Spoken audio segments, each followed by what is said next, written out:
Hello. कैसे हैं आप लोग? आपका फिर से मेरे Ajit sir online coaching YouTube channel में आपका स्वागत है। और यदि आपने मेरा चैनल सब्सक्राइब नहीं किया है तो मेरे चैनल को ज़रूर सब्सक्राइब करें, लाइक करें और कमेंट करें।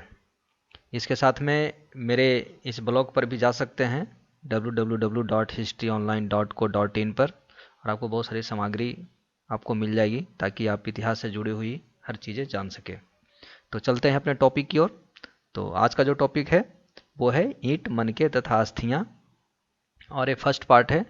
मैं आगे बढ़ रहा हूँ। सबसे पहले हम जानेंगे कि ईंट, मनके तथा अस्थियां हड़प्पा सभ्यता से जुड़ी हुई है, और सबसे पहले इसका परिचय क्या है, क्या क्या पढ़ना है हमको इसमें। तो सबसे पहले इसमें देख रहे हैं कि पुरातत्व क्या है। सबसे पहले जानेंगे कि जब हड़प्पा सभ्यता की खोज हुई, ठीक है, तो कैसे हुई। तो सबसे पहले उसकी परिभाषा को समझेंगे कि पुरातत्व क्या है और कैसे इसकी शुरुआत होती है। दूसरी है सिंधु नदी घाटी सभ्यता को हड़प्पा सभ्यता क्यों कहा जाता है, हम लोग ये भी जानेंगे। दूसरी है हड़प्पा संस्कृति क्या होती है, और हड़प्पा सभ्यता की राजनीतिक, आर्थिक, सामाजिक और धार्मिक व्यवस्था कैसी थी। इन सारी बातों को जो है हम लोग जानेंगे इस चैप्टर के अंदर में। तो सबसे पहले समझते हैं हड़प्पा सभ्यता में चलते हैं हम लोग। पुरातत्व क्या है? तो कहता है पुरातत्व वह विज्ञान है जिसके माध्यम से पृथ्वी के गर्भ में छिपी हुई सामग्रियों की खुदाई कर अतीत के लोगों के भौतिक जीवन का ज्ञान प्राप्त किया जा सकता है। मतलब जमीन के नीचे जो भी चीज़ें पुराने समय में, प्राचीन काल में जो सभ्यताएं थी, गांव थे, वो किसी कारणवश, प्राकृतिक आपदा के कारण या फिर बाढ़ के कारण या किसी व्यक्ति या समुदाय के द्वारा आक्रमण के कारण नष्ट हो जाती है। और जब उसको खुदाई करने के बाद जब हमें सारी जानकारी प्राप्त होती है तो उस चीज़ को हम लोग पुरातत्व कहते हैं। संस्कृति क्या है? बार बार संस्कृति आती है, वैदिक संस्कृति, हड़प्पा संस्कृति। तो ये संस्कृति जो है वो कहता है कि पुरातत्व संस्कृति शब्द का प्रयोग पूरा वस्तुओं के ऐसे समूह के लिए करते हैं जो एक विशिष्ट शैली के होते हैं, मतलब कुछ खास, जो सबसे अधिक चर्चा में हो, अधिक प्रचलित हो वहाँ पे, और सामान्यतः एक साथ एक विशेष भौगोलिक क्षेत्र में वो पाए जाते हैं तथा कालखंड से संबद्ध पाए जाते हैं। जब हम हड़प्पा संस्कृति की बात करते हैं तो वहाँ पे जो पुरानी वस्तुएं खासतौर पे सबसे ज़्यादा प्रचलित थी, सबसे ज़्यादा प्रयोग में लाई जाती थी, तो वो थी मोहरे, मनके, बाट, पत्थर के फलक, पकी हुई ईंट। तो ये जो है उस हड़प्पा सभ्यता की एक संस्कृति थी कि ज़्यादातर इन मोहरों को, मनके का, बाट का, पत्थर के फलक जैसी चीज़ों का प्रयोग बहुतायत रूप से होता था। इसीलिए इसको हड़प्पा संस्कृति का नाम दिया गया है, जो अन्य सभ्यताओं में नहीं था। यह एक विशेष चीज़ों का प्रयोग होता था, इसलिए इसको हड़प्पा संस्कृति कहा गया है। नेक्स्ट है हमारा, वो है कि यहाँ पे कहता है कि हड़प्पा संस्कृति, इस सभ्यता का नामकरण हड़प्पा नामक स्थान, हड़प्पा आज के डेट में अभी पाकिस्तान में पड़ता है, और जहाँ यह संस्कृति पहली बार खोजी गई थी के नाम पर किया गया है। मतलब हड़प्पा सभ्यता सिंधु नदी घाटी और सिंधु के आसपास के नदियों पर बनाए गए जो गांव थे, स्थल थे, वहाँ पे यह संस्कृति पैदा हुई थी। लेकिन हड़प्पा संस्कृति क्यों बोलते हैं, इसका एक प्रमुख वजह सिर्फ यही है कि आरंभ में सबसे पहले 1921 ईस्वी में इसी हड़प्पा नामक स्थान पे पहली बार खुदाई की गई थी। इसलिए इसका नामकरण सिंधु घाटी नदी सभ्यता न कह के हड़प्पा सभ्यता कहा गया, हड़प्पा संस्कृति कही गई। इसका काल निर्धारण 2600 और 1900 ईसा पूर्व के बीच किया गया है। इस सभ्यता के पहले और बाद में भी संस्कृतियां अस्तित्व में थी, जिन्हें क्रमशः आरंभिक तथा प्रवर्ती हड़प्पा कहा जाता है। तो आप यहाँ पे देख सकते हैं आरंभिक जो संस्कृति थी वो थी इंडियन वैली सिविलाइजेशन का, जैसा आप यहाँ पे चित्र देख रहे हैं, वो 3300 ईसा पूर्व से 2600 ईसा पूर्व के बीच के काल को आरंभिक संस्कृति, आरंभिक हड़प्पा संस्कृति कहा गया। और परवर्ती हड़प्पा सभ्यता, परवर्ती हड़प्पा संस्कृति जो है उसको हम लोग 1900 से 1300 ईसा पूर्व के बीच के काल को कहते हैं। अब है कि 2600 से लेकर 1900 काल के क्या बोलते हैं, तो 2600 ईस्वी पूर्व से लेकर के 1900 ईस्वी पूर्व के काल को हम लोग हड़प्पा संस्कृति, हड़प्पा सभ्यता बोलते हैं, जो सबसे वो चरम स्थल पर था। क्योंकि एकाएक कोई भी सभ्यताएं जन्म नहीं होती है और एकाएक कोई भी सभ्यताएं नष्ट नहीं होती है। तो प्रारंभ में धीरे धीरे सभ्यताएं विकसित होती है, फिर एक समय आता है जब वो चरम सीमा पे पहुंच जाती है, और फिर उसके बाद धीरे धीरे उसका पतन की ओर उन्मुख हो जाता है। तो इसीलिए यहाँ पे इसको जो पहले से शुरू होने जा रहा था सभ्यताएं, वो आरंभिक सभ्यता हुई और एक चरम सीमा पे पहुंची, वो थी 2600 ईसा पूर्व से 1900 ईसा पूर्व तक। और 1900 ईस्वी के बाद जो सभ्यताएं बरकरार रही कहीं कहीं, वो उसको बोलते हैं परवर्ती हड़प्पा सभ्यता। तो चलते हैं, उसके बाद है समय निर्धारण से संबद्ध शब्द। तो बीसी, जैसा कि आप जानते हैं, पहले भी आप लोग जानते होंगे कि बिफोर क्राइस्ट, ईसा के जन्म के पूर्व के काल को कहते हैं। एडी एनो डोमिनी, ईसा के जन्म के बाद के काल को बोलते हैं। बीसीई, जहाँ पे देख रहे होंगे बीसीई का प्रयोग हो रहा है, अर्थात बिफोर कॉमन ईरा, अर्थात इसका भी मतलब हो गया ईसा के जन्म के पूर्व का काल। और सीई कॉमन ईरा मीन्स ये इसको एडी बोलते हैं। तो AD equal to CE and BC equal to BCE. ठीक है, तो नेक्स्ट हम लोग चलते हैं।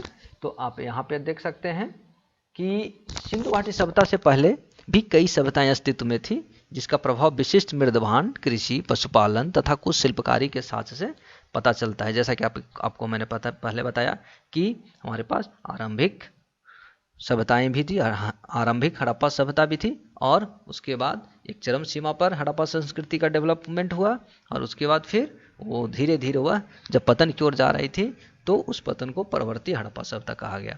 हड़प्पा सभ्यता में निवासी पेड़ पौधे से प्राप्त उत्पाद और जानवरों, जिसमें मछली शामिल है, से भोजन प्राप्त करते थे।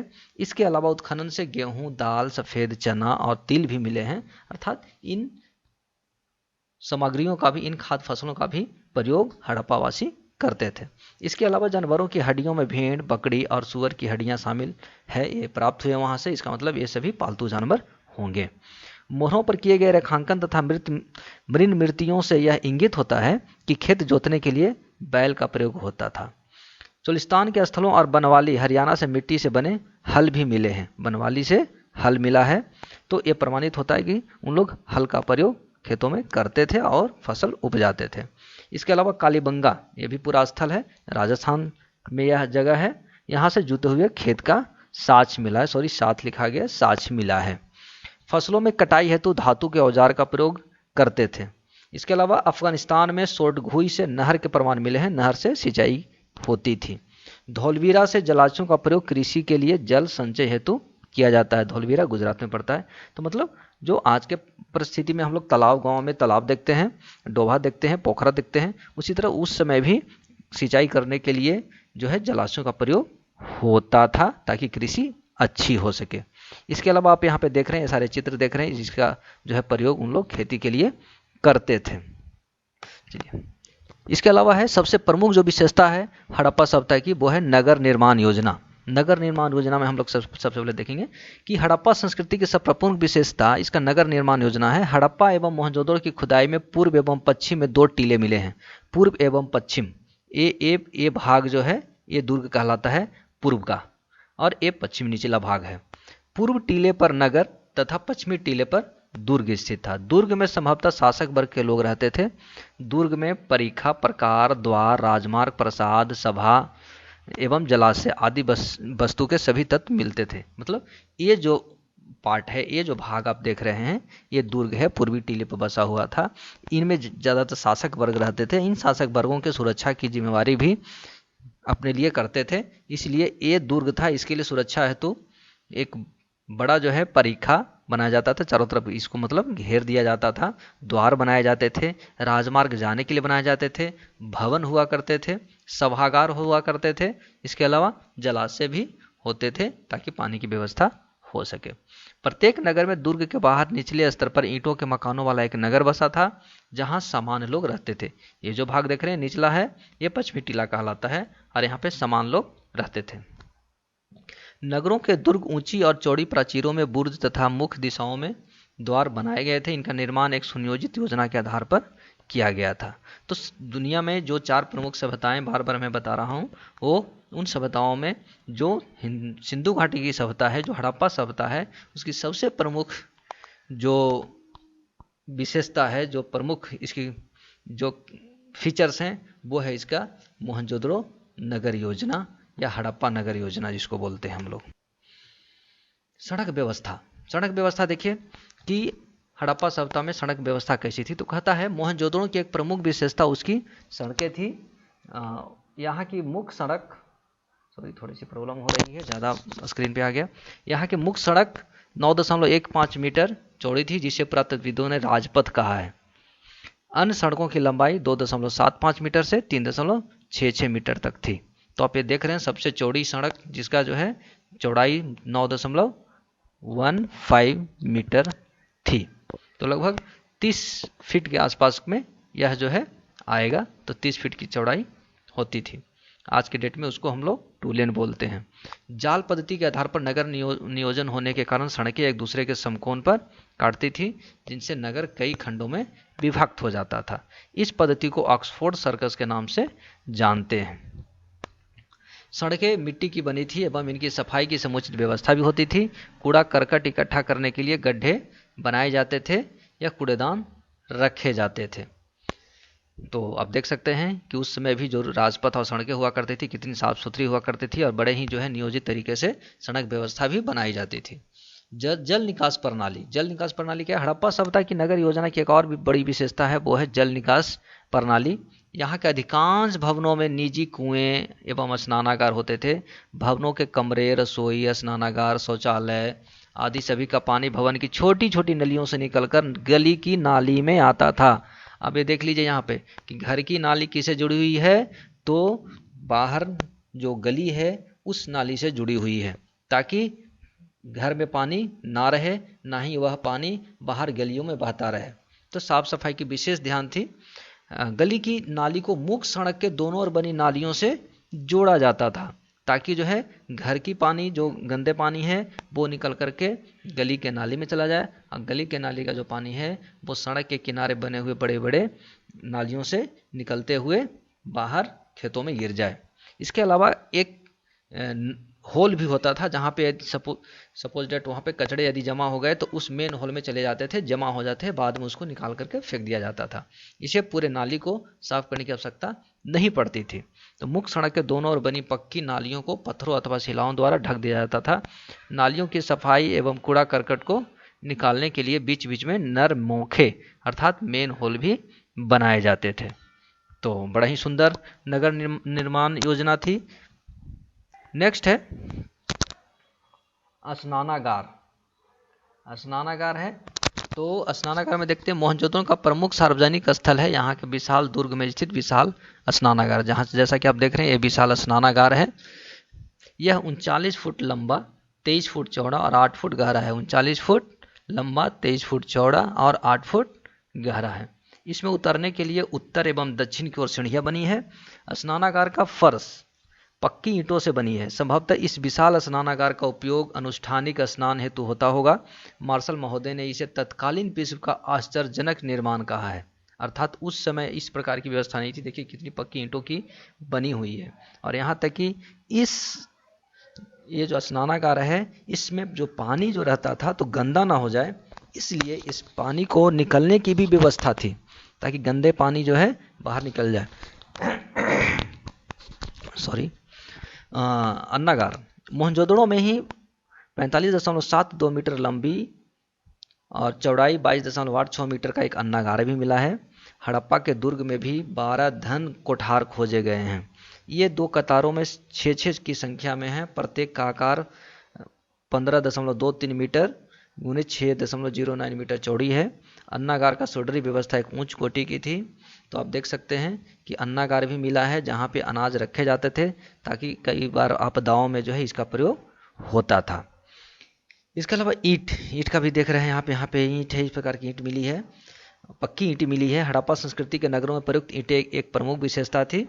इस काल की ईंट चतुर्भुजाकार थी। मोहनजोदड़ो से प्राप्त सबसे बड़ी ईंट का आकार 51.43 सेंटीमीटर गुने 26.27 सेंटीमीटर गुने 6.35 सेंटीमीटर की मिली है। सबसे बड़ी ईंट जो है ये प्राप्त हुई है। परंतु अन्य जो सामान्य ईंटों की जो आकार है वो है 27.94 सेंटीमीटर गुने 13.97 सेंटीमीटर गुने 6.35 सेंटीमीटर। तो इस प्रकार यह जो है स्नानागार, अन्नागार और ईंट एक समुचित तरीके से जो है हड़प्पा के लोग प्रयोग करते। इसके अलावा आप देखिए गृह स्थापत्य, मतलब उन लोग का मकान कैसे बनाते थे, घर कैसे बनाते थे। मोहनजोदड़ो का निचला हिस्सा आवासीय भवनों का उदाहरण प्रस्तुत करता है। इनमें से कई इनमें से कई एक आंगन पर केंद्रित थे जिसके चारों ओर एक कमरे बने हुए होते थे। संभवतः आंगन खाना पकाने और कताई करने जैसी गतिविधियों का केंद्र था, खास तौर से गर्म और शुष्क मौसम के लिए। आज भी हम लोग बहुत सारे ऐसे ग्रामीण क्षेत्रों में आप जाते हैं तो वहाँ पे देखते हैं कि आंगन होता है जहाँ पे खाना बनाना या अन्य बहुत सारी घरेलू कार्य जो है किए जाते हैं। तो उस समय भी इस प्रकार के मकान हुआ करते थे। भूमि तल पर बनी दीवारों में खिड़कियां नहीं होती थी। हर घर ईंटों के फर्श से बना अपना एक स्नाना घर होता था जिसकी नालियां दीवारों के माध्यम से सड़क की नालियों से जुड़ी होती थी। कुछ घरों में दूसरे तल या छत पर जाने के लिए सीढ़ियों के अवशेष मिले हैं। मतलब वो जो घर होता था वो प्रथम तल्ला, दूसरा तल्ला, तीसरा तल्ला तक के अवशेष मिले हैं। कई आवासों में ऐसे कुएं भी मिले हैं जिसे बाहर का व्यक्ति भी प्रयोग कर सकता था। इस तरह का मकान बनाया जाता था ताकि बाहर के लोग आकर के उस पानी का प्रयोग कर सकता है, मतलब पी सकता है, फिर अपना जा सकता है। मोहनजोदड़ो में ऐसे कुओं की संख्या लगभग 700 बताई गई है। ठीक, बहुत बड़ी संख्या है। हम कह सकते हैं कि हड़प्पा सभ्यता की एक प्रमुख विशेषता नगर नियोजन प्रणाली है, क्योंकि अन्य समकालीन सभ्यताओं में नहीं दिखती है। तो ये प्रमुख विशेषता जो है हड़प्पा सभ्यता की दिखाई देता है, ये नगर निर्माण योजना, ये गृह स्थापत्य। हमारा चैनल अभी तक सब्सक्राइब नहीं किए हैं तो ज़रूर सब्सक्राइब कीजिए और हमारे ब्लॉग को ज़रूर विजिट कीजिए। आपको मेरे ब्लॉग पर जाने के लिए www.historyonline.co पर आपको बहुत सारी सामग्रियाँ आपको मिल जाएगी। तब तक के लिए धन्यवाद।